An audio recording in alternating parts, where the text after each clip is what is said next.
It's time for big fight. ఇండియాలో cricket fever start అయిపోయింది. అదేనండి ఛాంపియన్స్ ట్రోఫీ 2025 ఈ రోజు స్టార్ట్ అవబోతుంది.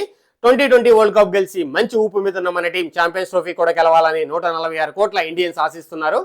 లాస్ట్ టైం మనం 2013లో ఎంఎస్ ధోని కెప్టెన్సీలో ఛాంపియన్స్ ట్రోఫీ గెలిచాం. 2017లో త్రుటిలో మిస్ అయిందండి.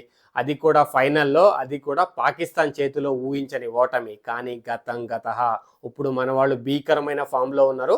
ఫామ్ లేదనుకున్న హిట్ మ్యాన్ కూడా సెంచరీ కొట్టి ఫామ్లోకి వచ్చాడు. శుభన్ గిల్ స్టేబుల్గా ఆడుతున్నాడు. విరాట్ కోహ్లీ కూడా మంచి ఇన్నింగ్స్ మనం ఎక్స్పెక్ట్ చేయొచ్చు. హార్దిక్ పాండ్యా కూడా ఫామ్లోనే ఉన్నాడు. ఇంగ్లాండ్ని క్లీన్ స్వీప్ చేసి ఛాంపియన్స్ ట్రోఫీకి మన వాళ్ళు రెడీ అయ్యారండి. మన వాళ్ళకి ఛాంపియన్స్ ట్రోఫీ గెలిచే సత్తా ఉందా అంటే నేనైతే ఖచ్చితంగా ఈ ఛాంపియన్స్ ట్రోఫీ గెలిచే అవకాశం చాలా ఉంది. ఎందుకంటే ఫామ్ లేదనుకున్న బ్యాట్స్మెన్స్ కానీ బౌలర్స్ అందరూ కూడా మంచి ఫామ్లోకి వచ్చారు. ఇంకొకటి పిచ్లు మనకు అనుకూలించే పిచ్లు అనమాట. దుబాయ్ పిచ్లు ఆల్మోస్ట్ ఇండియన్ పిచ్చెస్ లాగా ఉంటాయి. స్పిన్కి అనుకూలిస్తాయి, బ్యాటింగ్ కూడా అనుకూలిస్తాయి.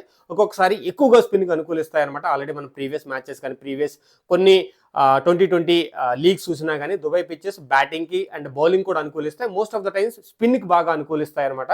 సో మనకి స్పిన్ చాలా బలంగా ఉంది. అక్షర్ పటేల్ కానీ, కుల్దీప్ యాదవ్ కానీ, లేదంటే మన ఆల్రౌండర్ జడేజా కానీ, వీళ్ళకి ఖచ్చితంగా ఆ పిచ్చెస్ అయితే అనుకూలంగా ఉంటాయి. అండ్ బ్యాట్స్మెన్స్కి వచ్చేటప్పటికి ఓపెనింగ్లో శుభన్ గిల్ అండ్ మన రోహిత్ శర్మ హిట్ మ్యాన్ ఖచ్చితంగా ఆ ఫామ్ని కంటిన్యూ చేస్తారు ఛాంపియన్స్ లీగ్లో. అలాగే విరాట్ కోహ్లీ ఎలాగో వన్ డౌన్లో వచ్చి ఆదుకుంటూ ఉంటారు. తర్వాత శ్రేయస్ అయ్యర్ చూసాం కదా రీసెంట్గా ఇంగ్లాండ్ మీద ఎలా ఆడాడో, రావడంతో 6లు 4లతో విరుచుకుపడ్డాడు అనమాట. అదే ఫామ్ని కంటిన్యూ చేయాలని చెప్పి కోరుకుంటాను. కేఎల్ రాహుల్ గురించి చెప్పవసరం లేదు. ఎప్పుడు ఎలా ఆడాలి, ఇన్నింగ్స్ని ఎలా బిల్డ్ చేయాలో మానవుడికి తెలిసినంత ఎవరికి తెలియదు అనిపిస్తుంది.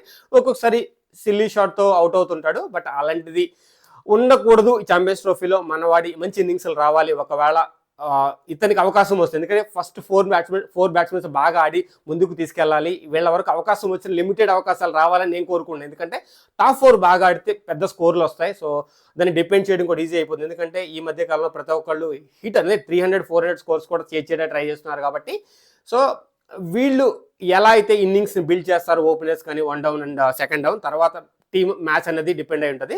సో తర్వాత కేఎల్ రాహుల్ కానీ, హార్దిక్ పాండ్యా కానీ, మంచి ఫామ్లో ఉన్న హార్దిక్ పాండ్యా ఆల్రౌండర్ ఫామ్ అనేది చాలా ఇంపార్టెంట్ అనమాట. జడేజా కూడా, అక్షర్ పటేల్ కూడా మనం చూసాము రీసెంట్గా ఇంగ్లాండ్ టూర్లో కూడా బ్యాటింగ్ బౌలింగ్లో చాలా అలరించాడు అనమాట. అసలు ఊహించలేదు బ్యాటింగ్లో ముందుకు తీసుకొస్తారు అని చెప్పి. కానీ అతను ఆడిన విధానము, టీంకి ఇచ్చిన కాన్ఫిడెన్స్ మాత్రం నెక్స్ట్ లెవెల్. బౌలింగ్ విభాగానికి వచ్చేటప్పటికి కుల్దీప్తో స్టార్ట్ అవుతుంది స్పిన్ విభాగం.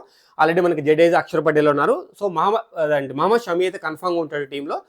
బుమ్రా ఫస్ట్ మ్యాచ్ ఆడతాడా లేదంటే అతని ఎంట్రీ ఎలా ఉంటుంది, రీ ఎంట్రీ అనేది ఇంకా క్లారిటీ లేదు. అతను ఒకవేళ లేకపోతే హర్షదీప్ అనేది బాధ్యతలు తీసుకొని హర్షదీప్, షమి అండ్ కుల్దీప్ అనేది మెయిన్ బౌలర్స్ కింద, ఆల్రౌండర్స్ కింద హార్దిక్ పాండ్యా అండ్ అక్షర్ పటేల్ అండ్ జడేజా, ఈ టీం అయితే ఈ 11 మెంబర్స్ అనేది ఆల్మోస్ట్ కన్ఫర్మ్ నాకైతే అనిపిస్తుంది. దీంట్లో చేంజెస్ అయితే ఉండకపోవచ్చు.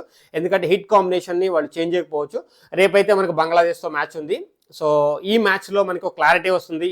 ఎవరైతే 11 అనేది రేపు ఉంటుందో ఆ ప్లేయింగ్ 11 మోస్ట్లీ కంటిన్యూ అవుతుంది. 23rd మనకి దాయాది పాకిస్తాన్తో యుద్ధం ఉందనమాట. అది యుద్ధం లాంటిదే క్రికెట్ మ్యాచ్ అంటే. 2017లో మనం వాళ్ళ మీద ఆ ప్రతీకారం తీర్చుకునే అవకాశం మనకి February 23rd ఉంది. తర్వాత March 2 న్యూజిలాండ్తో.